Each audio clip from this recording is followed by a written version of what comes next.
Si vous voulez réellement soutenir ma chaîne YouTube les amis, deux solutions, un pouce bleu si la vidéo te plaît et surtout d'aller voir une pub de 30 secondes sur notre Utip qui est en description de vidéo pour nous rapporter 5 centimes d'euros. Ça peut paraître rien mais si vous êtes beaucoup à le faire ça peut nous aider. Sur ce, merci à vous et bonne vidéo. Salut les amis, j'espère que vous allez bien, on se retrouve pour une nouvelle vidéo sur Fairy Tail et aujourd'hui on va critiquer, analyser l'épisode 295 qui est sorti ce week-end légalement sur ADN qui se nomme 400 ans d'attente et franchement cet épisode, eh bien il était comme je l'espérais, un épisode qui a donné beaucoup de révélations au personnage de Natsu et des fois il y a certaines vérités qui méritent d'être dites et d'autres non et on a vu Natsu n'a pas été capable pour l'instant d'endosser la vérité. Et je pense pour être le plus franc possible, c'est tout à fait compréhensible, toute ta vie tu as pensé être quelqu'un et en une seule révélation on te met une grosse claque dans la gueule en mode attends, tu es déjà mort dans le passé, tu as été choisi parmi les 5 enfants de la prophétie avec Gajeel, Sting, Rogue, Wendy pour tout simplement abattre Aknologia dans un futur proche, tu as été renvoyé dans le passé 400 ans en arrière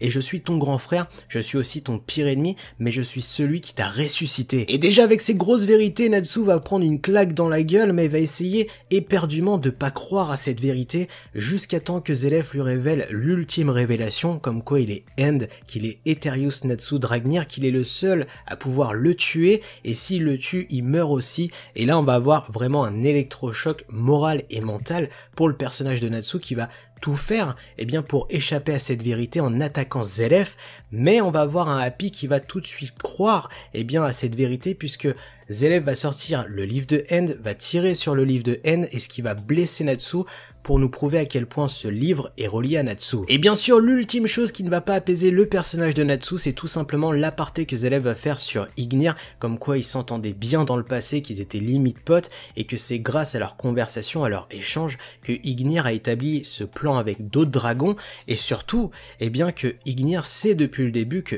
End est Natsu et qu'il n'a pas pu le tuer puisqu'il avait éprouvé des sentiments pour Natsu. Et là dès à présent on pourrait se dire mais que va-t-il se passer, Natsu est enfin au courant de sa vérité, il a du mal à l'encaisser, on a Happy qui a pu constater de la vérité avec le livre de End qui a affecté Natsu et c'est vrai que là ça va être vraiment impactant pour la suite parce que va faire Natsu? Est-ce qu'il va révéler sa vérité à tous les membres de Fairy Tail et même de Ishgard ou est-ce qu'il va garder ça pour lui pour l'instant puisque il reste une menace et c'est un petit peu l'enjeu, la bête noire de cet épisode puisque Natsu maintenant est considéré comme un ennemi. Et quand je dis qu'il est considéré comme un ennemi c'est surtout comment vont réagir les autres en sachant que Natsu est End et surtout je pense à une personne en particulier, Gray qui veut détruire le livre de End mais surtout en finir avec le personnage de End même si Natsu est inconscient de tout ça et qui devient conscient maintenant par rapport à cette vérité, et bien pour lui il a toujours essayé de faire le bien autour de lui mais il a toujours été au centre du mal en étant le frère de Zélef et celui qui devrait le tuer. Et vous l'avez vu dans cet épisode on met vraiment l'accent sur ce lien particulier entre End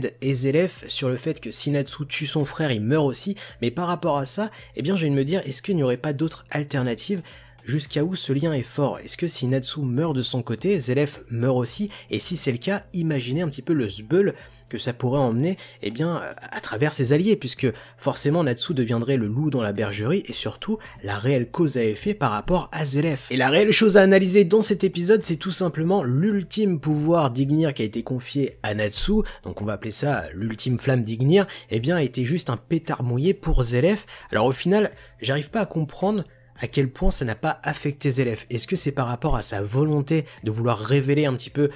tous ses dires à Natsu et la vérité ultime à son frère, et avant de mourir il voulait vraiment faire le point avec son frère pour ensuite mourir, et c'est là où je me dis est-ce que si Happy n'avait pas intervenu, Natsu aurait été capable à ce moment-là d'en finir avec Zélef? Puisque j'ai eu l'impression que Zélef avait enlevé toutes ses protections, enfin je sais pas comment expliquer ça, mais genre avait abaissé son niveau pour enfin partir et essayer de mourir, mais comme Natsu a été enlevé par Happy, eh bien ça reste à déterminer si ça aurait été capable ou pas, mais dans tous les cas, je reste vraiment intrigué par le pouvoir d'Ignir qui a été vraiment inefficace. Et j'ai envie de dire pour partir réellement sur cette théorie, si jamais Natsu avait la force nécessaire de tuer Zélef à ce moment-là, eh bien le héros de cet épisode est clairement Happy puisqu'il a sauvé son meilleur ami d'une mort imminente, il partait au suicide tout simplement, et là c'est vraiment cool parce que si on part de ce principe, eh bien Happy est le héros de cet épisode, le gars a sauvé son meilleur ami, et surtout que j'ai trouvé ce Happy dans cet épisode vraiment ultra touchant,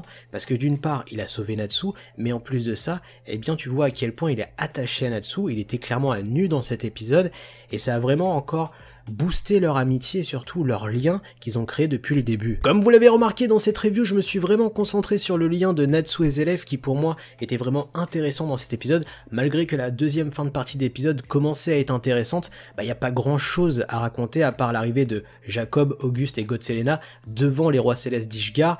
qui transpire un petit peu parce qu'on voit que Auguste est une grosse pointure dans le milieu, l'arrivée de nouveau Spriggan 12 dans la bataille, et Brandish qui va peut-être se faire assassiner par son ancien toutou, mais malgré tout on peut pas raconter grand chose parce qu'on n'a encore rien vu. Dites-moi ce que vous avez pensé de l'épisode, de liker, de partager, de vous abonner à la chaîne YouTube. Sur ce, moi je vous laisse, tchuss!